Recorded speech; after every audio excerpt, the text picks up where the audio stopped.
5 ছেপ্টেম্বৰ 1977 স্থান আমেৰিকাৰ Texas office নাছাৰ head office এটা বিৰাট ডাঙৰ সিদ্ধান্ত লোৱা আছিল এটা গ্ৰেণ্ড টুৰ ফ্লপ হোৱাৰ পিছত এইটো চাগে পৃথিৱী সলাই দিব পৰা এটা সিদ্ধান্ত আছিল এলিয়েন বিচাৰি এখন জাহাজ পঠিয়াব বিচাৰিছিল নাম আছিল ভয়েজাৰ 1 কি আছিল এই ভয়েজাৰ 1খন কি আছিল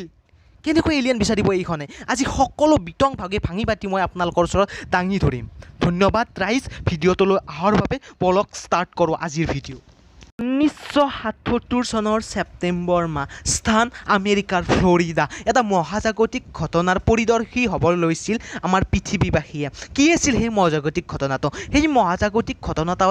ঘটনাটো আছিল যে বৃহস্পতি শনি আৰু ইয়াৰ উপগ্ৰহসমূহ এডাল লাইনত লে কৰিছিল অৰ্থাৎ এডাল সৰল ৰেখাত আটাইকেইটা গ্ৰহ আছিল আৰু ইয়াকে নাছাই সুযোগ হিচাপে লৈছিল নিজক প্ৰতিষ্ঠা কৰিবলৈ নাছা কি বস্তু আনক দেখুৱাবলৈ নাছাই কি কৰিব পাৰে সেয়া আনৰ আগত দেখুওৱাৰ বাবে এই পদক্ষেপ নাছাই লৈছিল নাছাই কি কৰিলে যে ভয়েজাৰ 1 নামৰ এখন স্পেচ ক্ৰাফ্ট যিখন কম্পিউটাৰৰ দ্বাৰা পৰিচালনা হয় সেইখন পঠিয়াই দিলে তাত কোনো মানুহ নাছিল তাত কোনো জীৱ জন্তু নাছিল মাত্ৰ আছিল এখন সোণাৰ ডিস্ক অৰ্থাৎ গোল্ডেন ডিস্ক বুলি কোৱা হয় যিখনক য'ত আবদ্ধ আছিল কেইটামান অতি ভয়ানক চাউণ্ড অৰ্থাৎ মানুহ জীৱ জন্তু আদিৰ বিভিন্ন ধৰণৰ পৃথিৱীত থকা চাউণ্ডসমূহৰ এটা ৰেকৰ্ড কৰি সেই জাহাজখনত পঠিয়াই দিয়া হৈছিল আৰু এইদৰে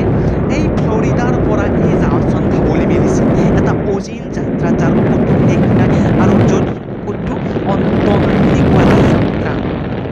যাত্ৰা দীঘল আছিল প্ৰায় 3 বছৰ গুচি গৈছিল এনেকৈ এটাৰ পিছত এটাকৈ পদক্ষেপ লৈ অৱশেষত জুপিটাৰ ছেটাৰ্ণ এইসমূহৰ একেবাৰে লাইভ ভিজুৱেলছ দেখুৱাবলৈ সক্ষম হৈছিল এই পৃথিৱীত সকলো ভিজুৱেলছ ইউৰেনাছ ছেটাৰ্ণ কি বস্তু কি তাত আছে কি সকলো একেবাৰে কাষত যাই দেখুৱাবলৈ সক্ষম হৈছিল এই ভয়েজাৰ 1 নামৰ স্পেচ ক্ৰাফ্টখনে কিন্তু এই ভয়েজাৰ 1খনত কোনো ৰিটাৰ্ণ পলিচি নাছিল অৰ্থাৎ এইখন পৃথিৱীলৈ উভতি আহিব নোৱাৰিছিল কাৰণ ইয়াত ৰিটাৰ্ণ হোৱাকৈ একো ছিষ্টেম জড়িত হোৱা নাছিল ইয়াৰ ইন্ধন আছিল মূলতঃ ৰেডিঅ' এক্টিভ অৰ্থাৎ ৰেডিঅ' এক্টিভ মেটেৰিয়েল ব্যৱহাৰ কৰি এইখন চলোৱা হৈছিল যাৰ ফলত ইয়াৰ কোনোদিনেই বেটাৰীটো শেষ হোৱাটো অসম্ভৱ আছিল অতি কমেও 100-200 বছৰ এইখন নন ষ্টপ চলাৰ এটা শক্তি এইখনক দিয়া হৈছিল কিন্তু যেতিয়া বৃহস্পতি গ্ৰহৰ ওচৰ পাইছিল এইখন এটা বিৰাট ডাঙৰ ঘটনা ঘটিল যে কি হ'ল ইয়াৰ স্পীড এনেভাৱে বৃদ্ধি পালে যে পৃথিৱীৰ বিজ্ঞানে কল্পনাও কৰিব নোৱাৰে এনেকুৱা স্পীডত এইখন গতি কৰিবলৈ ধৰিলে যাৰ ফলত বৃহস্পতি গ্ৰহৰ ফটো দিয়াৰ পিছত এইখন এটা পোহৰৰ গতিতকৈ অলপ কম স্পীডত নন ষ্টপ আগবাঢ়ি গৈ থাকিল নন ষ্টপ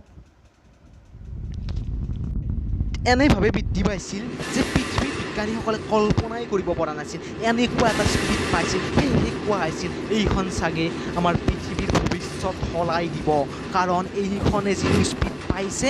এই স্পীডত গৈ থাকিলে এদিন সৌৰজগত এদিন গোটেই ইণ্টাৰষ্টেলাৰ স্পেচ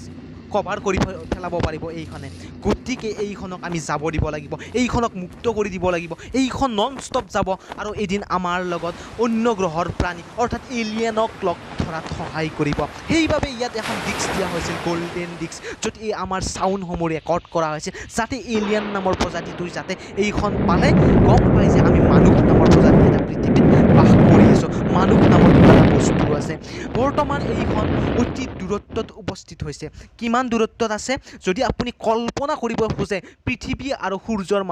মাজৰ যিটো দূৰত্ব আছে তাৰে 145 টাইমছ অৰ্থাৎ 145 গুণ পৃথিৱী আৰু সূৰ্যৰ দূৰত্বৰ মাজত অৰ্থাৎ পৃথিৱীৰ দূৰত্ব আৰু সূৰ্যৰ দূৰত্বৰ লগত 145 পূৰণ কৰি দিয়ক যিমান হয় কিমান দূৰ গৈছে আপোনালোকে ভাবি চাওক 45 বছৰ নন ষ্টপ এখন উৰাজাহাজ উৰি আছে আপোনাৰ পৃথিৱী আকাশত ভাবক কিমান দূৰ যাই পাইছে স্পীড ইমান হৈছে কিমান 17 কিলোমিটাৰ প্ৰতি ছেকেণ্ডত 1 ছেকেণ্ড 1 বুলি ক'লে কিমান দূৰ যাই পালে 17 কিলোমিটাৰ কি ক'ম আৰু আপোনালোকক এইখনৰ কথা কিন্তু দুৰ্ভাগ্যবশতঃ এটা বহুত ডাঙৰ মিষ্টেক হৈ গৈছিল আমাৰ বহুত ডাঙৰ মিষ্টেক আছিল যে এইখনত যিবোৰ ৰেডিঅ' এক্টিভ মেটেৰিয়েল দিয়া হৈছিল সেয়া কিন্তু ভৱিষ্যতে শেষ হওঁ অৱস্থা কিয়নো এইখনে বেলেগ নতুন নক্ষত্ৰ এটাৰ আৱিষ্কাৰ কৰাৰ আগতে 2025 চনত অহা 2025 চনত 5 বছৰ পিছত ইয়াৰ ৰেডিঅ' এক্টিভ মেটেৰিয়েল শেষ হৈ যাব যাৰ ফলত ই আমাক আৰু ছিগনেল পঠাব নোৱাৰিব অৰ্থাৎ ইয়াৰ দ্বাৰা যিবোৰ ফটো আহে সেইবোৰ আমি ল'ব নোৱাৰিম এয়া দুৰ্ভাগ্যবহতৰ কথা কাৰণ ইয়াৰ দ্বাৰা যিবোৰ ফটো পাইছিলোঁ যা ইয়াক কণ্ট্ৰল কৰিছিলোঁ সেই কণ্ট্ৰল কৰা সমস্ত শেষ হৈ যাব ই এতিয়া মহান গহ্বৰত যাব অৰ্থাৎ পৃথিৱীৰ এক নিৰন্তৰ যাত্ৰা ইউনিভাৰ্চত নিজেই কৰি থাকিব আমাৰ লগত ইয়াৰ সংগতি নাথাকিব ই নিজে উৰি থাকিব যেতিয়ালৈকে এলিয়ান নামৰ প্ৰজাতিটো ইয়াক লগ নাপায় সেয়েহে কোৱা হৈছে এইখন চাগে পৃথিৱীৰ ভৱিষ্যত সলাই দিব যাতে এলিয়ান লগ পালে এইখনৰ লগত মানুহৰ কণ্টেক্ট হয় সেয়েহে কৈছোঁ এইখন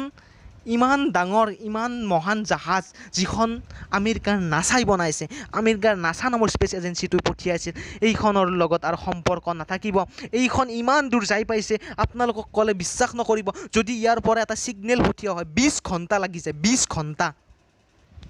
সেই 20 ঘণ্টা সময় লাগে এটা ছিগনেল পঠিয়াবলৈ voyager 1 এটা ফটো পঠাইছে পৃথিৱী আহি পাওঁতে লাগে 20 ঘণ্টা এই ছিগনেলটো ইমান কমজোৰ হৈ যায় এই সৌৰজগতত যে অলপমান ছিগনেলহে আমি পাওঁ যাৰ ফলত এইখন কণ্ট্ৰল কৰাটো ভৱিষ্যতে অসম্ভৱ হৈ পৰিব গতিকে যদি ভিডিঅ'টো ভাল লাগিল আজিলৈ ইমানতে এৰিছোঁ ভিডিঅ'টো লং হৈ গৈছে চেনেলটো লাইক কৰিব ছাবস্ক্ৰাইব কৰিব আৰু